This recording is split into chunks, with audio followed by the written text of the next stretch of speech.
Many people will be surprised to learn that there are no records of muskoxen living on Baffin Island anytime during historical times.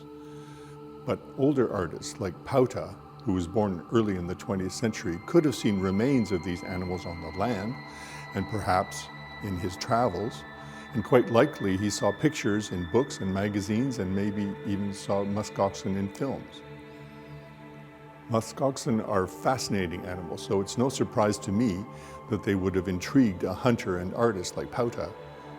The sculpture is not anatomically correct, but then PAOUTA was always more interested in the spirit of his animals, not in their precise details. Once PAOUTA became famous for his polar bears, he almost never carved anything else.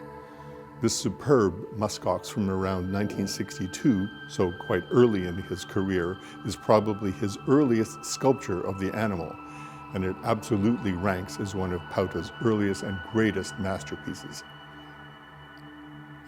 One of the things that I find remarkable about muskox is how similar in style it is to his early walking bears. It's not quite as bulky as a PAOUTA bear, and it's obviously not as ferocious, but its pose is quite similar to at least two famous examples, with its head held high and one hoof raised, and it has a similar compressed energy and compact form.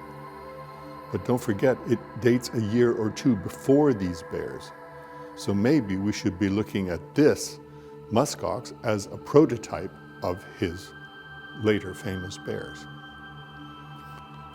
This work is carved from the beautiful, luscious, early 1960s stone that so many Cape Dorset artists used to create spirit figures. PAOUTA would of course become famous for his so-called dancing bears. But you know, muskox is almost dancing too, on its almost dainty hooves. Bend down and look at it near the bottom, and it's a bulky sculpture raised on these tiny, charming little hooves. It's really a fantastic sculpture.